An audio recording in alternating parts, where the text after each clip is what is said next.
Urmaiki siyo makasiyaw-siyaw. Tabea, horomate, hola my brother and my sis, basudara dong semua. Welcome back to Bro Mikey channel. Oke, Bro Mikey disclaimer dulu ya.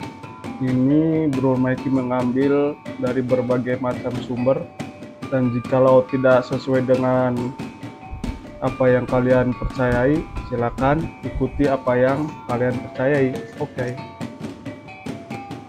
Oke, my bro and my sis. Jadi karena Bro Mikey masih ada keturunan Maluku Ambon dari mama atau dari mother yang berfam Aipasa dari Saparua. Jadi kali ini Bro Mikey akan membahas konten sejarah mengenai pahlawan TT Yongker yang berasal dari Manipa.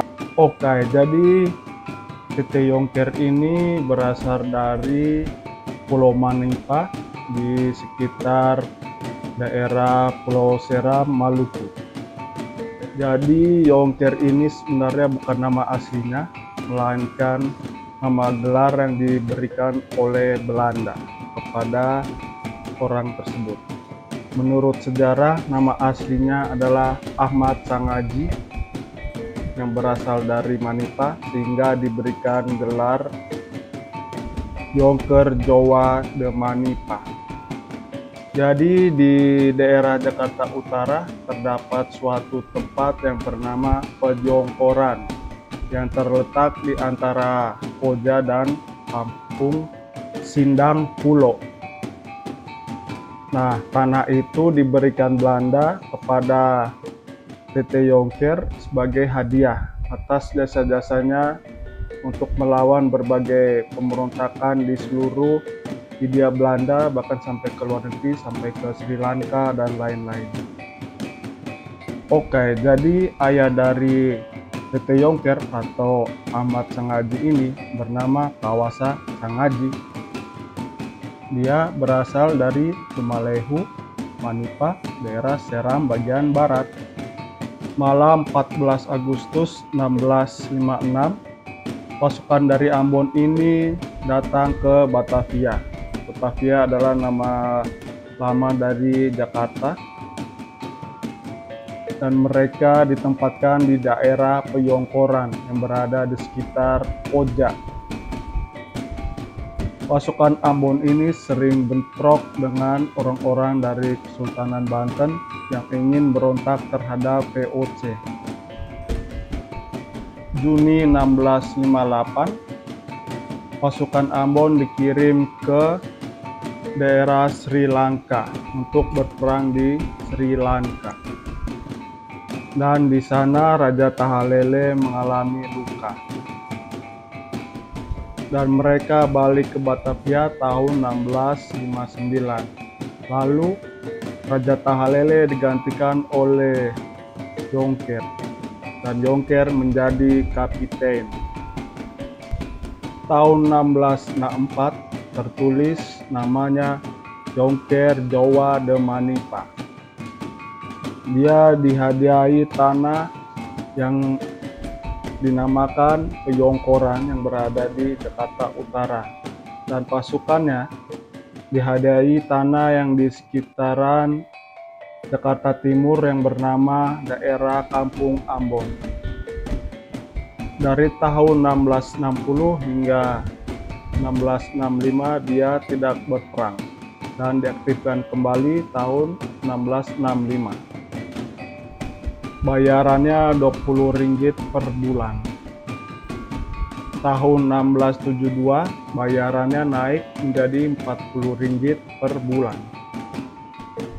Pasukan Ambon ini biasanya bersenjatakan parang deng salawaku.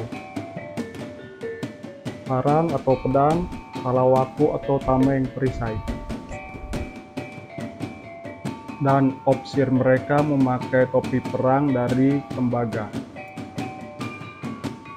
Tahun 1666 pasukan Ambon ini dikirim ke Minangkabau, dan di sana juga terdapat pasukan dari Arung Palaka. Dengan bantuan dari pasukan Ambon dan pasukan Arung Palaka, maka VOC memenangkan pertempuran di daerah Minangkabau. Tanggal 17 Desember 1666, pasukan Ambon dan pasukan Arung Palaka tiba di Tanah Keke dan 2 hari kemudian tiba di Makassar, Sulawesi Selatan. Dan pada akhirnya mereka memenangkan pertempuran di daerah Sulawesi Selatan sehingga diadakan perjanjian Bongaya, yang mana akhirnya Arung Palaka menjadi penguasa di Sulawesi Selatan. Setelah Perang Makassar, Tilman menjadi Gubernur Jenderal VOC dan Kapiten Yongker menjadi orang kepercayaannya. Tidak semua tugas VOC diselesaikan dengan ala kekerasan militer.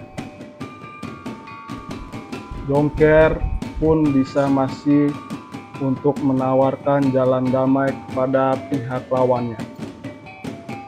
Ketika pasukan Ambon ini dikirim ke Trunojoyo, Jawa Timur, mereka disuruh pilih jalan damai atau kekerasan. Akhirnya Trunojoyo menyerah kepada pasukan Ambon ini. Lalu pasukan Ambon memberikan kepada VOC, dan VOC memberikan lagi kepada Mataram. Dan akhirnya Trunojoyo kalah di pihak Mataram. Yongker juga dikirim ke Palembang dan Jambi tahun 1680, di mana kedua kesultanan tersebut nyaris berperang. Yongker dikemandoi oleh Kapten Tak, yang belakangan tewas di tangan Untung Suropati. Atas permintaan Isaac dan Van Horn, VOC mengeluarkan peraturan yang isinya bahwa setiap suku harus menjadi satu kelompok dan satu daerah dengan suku-sukunya, alias satu kelompok dengan satu kelompoknya, tidak boleh bercampur. Nah, di sini pasukan Ambon atau pasukannya Tete Yongker ini terdiri dari berbagai suku dan mereka tidak suka dikotak-kotakan. Terlebih lagi kedua istri dari Tete Yongker ini pun bukan dari orang Ambon. Lalu muncullah laporan mengenai orang-orang Banten bersama pasukan Yongker akan menyerang Batavia. Diduga Yongker bersekutu dengan Ratu Bagus Abdul Kamal. Laporan itu diterima oleh Isaac dari Sersan Macis Jansen. Sersan ini tadinya pasukan Yongker, namun dia juga adalah seorang mata-mata dari Isaac. Atas laporan tersebut, nama Yongker menjadi jelek dan hitam di mata VOC. Yongker dan pengikutnya dianggap bahaya oleh orang-orang Belanda VOC di Batavia. 3 Agustus 1689, VOC mengadakan rapat untuk membahas sikap atas isu mengenai Kapiten Yongker tersebut. Dalam rapat tersebut tidak ada Gubernur Jenderal Kampius dan anggota Ratvan Indi lainnya. Rapat itu dipengaruhi oleh Isaac dan hasilnya keputusan dari rapat tersebut adalah untuk menghabisi Tete Yongker dan pasukannya. Setelah rapat, Kapten Ruys melaporkan bahwa memang benar Kapiten Yongker dan pasukannya sedang bersiap. Tapi pasukan itu bukan untuk menyerang VOC, melainkan untuk menghalau pasukan dari Buleleng Bali. Setelah itu terjadi bentrokan antara pasukan Ambon dan pasukan Melayu. Orang Melayu dipimpin oleh Wan Abdul Bagus. Dan Wan Abdul Bagus tersebut terluka dalam pertempuran melawan pasukan Ambon. Pada 23 Agustus, pasukan campuran ini dipimpin oleh Kapten Slot bergerak menuju ke Peyongkoran di Jakarta Utara. Ditambah dengan pasukan Letnan Holzer, juga ditambah pasukan Buleleng Bali, juga pasukan campuran yang dikomandoi oleh Kapten Herman Dirksen Wanderpool. Hampir terdiri dari 2.000 pasukan campuran dari pihak Belanda dan pribumi bersatu untuk melawan TT Yongker di Peyongkoran. Pada akhirnya TT Yongker kalah dan wafat, lalu dimakamkan di daerah Marunda, Cilincing, Jakarta Utara, di dekat pintu masuk KCN Marunda. Oke, halo my bro and missus. Sekarang Bro Mikey lagi di situs budaya Provinsi DKI Jakarta, yaitu situs dari makam TT Yongker yang berasal dari Maluku. Oke, kita masuk dulu, cek.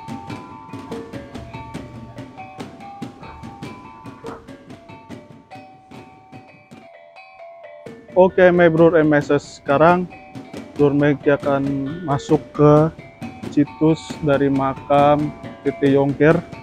Oke, kita masuk dulu.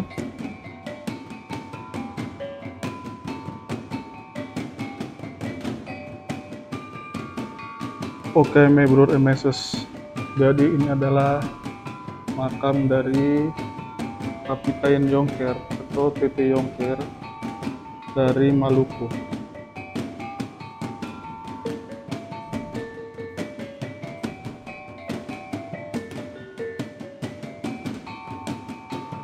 Dan di sebelah sana ada sumur.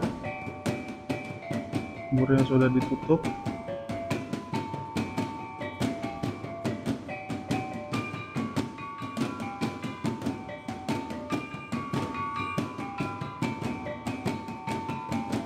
Bintangnya ada 3.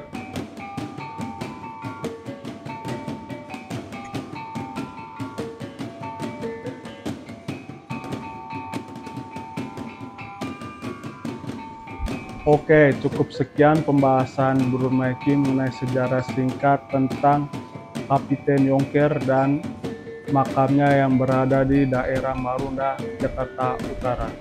Oke, jangan lupa di like, komen, share, subscribe, dan aktifkan loncengnya. Danke banyak. Coba uni.